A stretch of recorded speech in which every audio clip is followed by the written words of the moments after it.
como a hipnose age no cérebro e qual é a contribuição da hipnoterapia para o tratamento da disfunção sexual masculina. Primeira coisa, eu pergunto para vocês assim: vocês acham que já foram hipnotizados? Resposta: muito provável que sim, e muitas vezes sem saber. Quando que vocês estavam hipnotizados? No momento que, assistindo um filme de uma história que não é real, uma história fictícia, e você se emocionou, uma emoção real. Nesse caso, você estava sob o estado hipnótico. Esse rapaz aqui,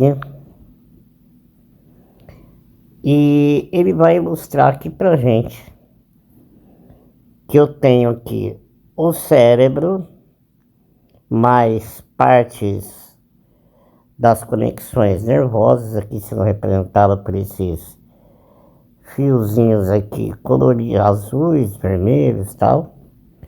E a gente tem o encéfalo, né, o cérebro.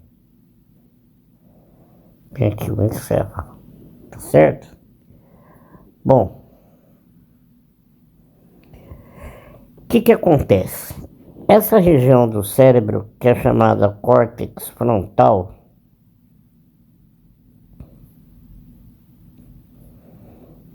tá? Ela é responsável por todo o sistema cognitivo. Ela que gera o pensamento lógico, ela que gera a decisão lógica, ela que diz o que é certo, o que é errado, para tomarmos decisões, tá? Então aqui a gente tem o córtex frontal, como eu mostrei para vocês, tá bom? Do nosso modelo. Quando nós estamos assistindo um filme, as informações vão entrar pelos olhos e faz conta tem o ouvido dele aqui, né? E pelo ouvido, tá? Como é a região do córtex frontal? É uma região que gasta muita energia quando está em plena atividade.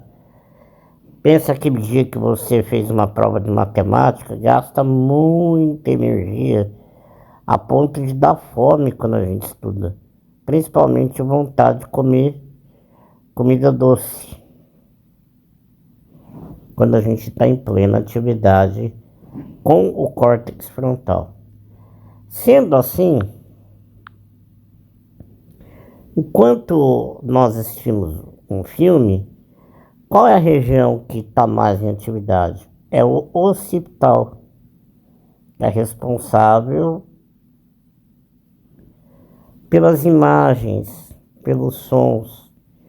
É a região que mais está ativa quando nós estamos sonhando, né? Elaborando, visualizando. Então, é aqui, porque nós não temos a necessidade de pensar, tá? Porque a informação está entrando pelos olhos e pelo ouvido, e a gente só está assimilando a história. Não somos nós que estamos criando a história e nem vivendo a história. Então, automaticamente é o córtex occipital que está em plena atividade. Quando a região frontal encontra-se em estado de relaxamento, o corpo está relaxado, só vendo as imagens, só ouvindo o som e fazendo uma imersão, né?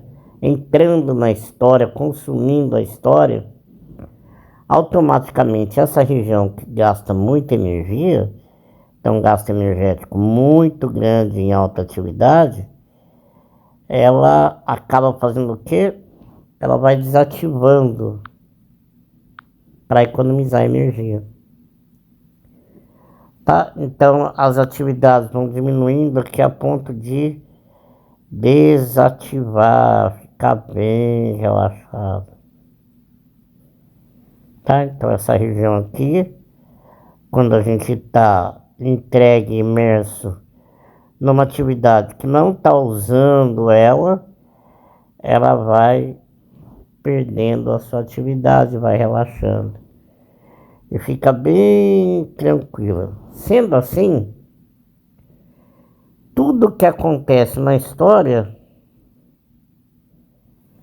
passa a ser uma verdade, porque essa região aqui diz o que é falso, o que é verdadeiro. Falso e verdadeiro está relaxada. Aí a emoção vai acabar acontecendo aqui, ó, nessa região do cérebro, responsável pelas emoções, tá? Então entenderam? Então durante o filme, as informações vão entrar pelos olhos e pelo ouvido. Essa região do falso e verdadeiro entra em relaxamento e passa a ficar só o occipital ativo. E assim tudo que a história mostra, por não ter a área do verdadeiro e falso ativo, acaba se tornando verdade. Então a emoção ocorre como se fosse real. Tá bom? E como a gente vai fazer hipnose? Por exemplo, tá? Se você prestar atenção, você vai perceber que quando você foca a atenção na temperatura do ar que entra pelo nariz, quando você está respirando, você vai perceber que esse ar que vem para os pulmões, ele é gelado quando você puxa o ar. Só que essa função de aferir a temperatura pelos captadores que tem no nariz, né? Que aqui a gente tem um nervo trigêmeo, tá? Sai do ouvido, sai do maxilar, tá? Aqui assim, trigêmeos. Existe a informação captada pelos receptores nasais e que leva para o córtex motor, onde ele vai gerenciar temperatura, esse tipo de coisa, tá? Então, quando você começa a prestar atenção em algo que é automático, tá? Volta a sua atenção para algo automático. Essa região, como não vai ter que ficar calculando o que é verdadeiro e falso, o que é certo, o que é errado, não vai ter que tomar decisão nenhuma, você volta toda a sua atenção para a temperatura do ar que está entrando e está saindo, automaticamente essa região aqui, ó, se aquieta. Aí eu chego para uma pessoa e falo: presta atenção na temperatura do ar, presta atenção no movimento de subida e descida do seu peito. A qualquer momento eu vou dar um sinal, você vai relaxando. Então a pessoa tem que prestar atenção no que você está falando, tá? E obedecendo. Como a região do verdadeiro e do falso está em repouso, ela vai se desligando. Aí tudo que o hipnotista fala acaba virando o quê? Realidade. Certo? Como a história do filme. Então, o estado de hipnose nada mais é do que a gente provocar um relaxamento, fazendo com que a pessoa foque em algo que é temperatura do nariz, movimento de respiração. São coisas que no dia a dia são automáticos. Então a gente volta a atenção para algo que não precisa raciocinar, para que essa região ela diminua a atividade, para você entrar em estado de hipnose. que nada mais é do que um estado alterado da percepção e da consciência. É um estado alterado de percepção, ok? Bom, vamos agora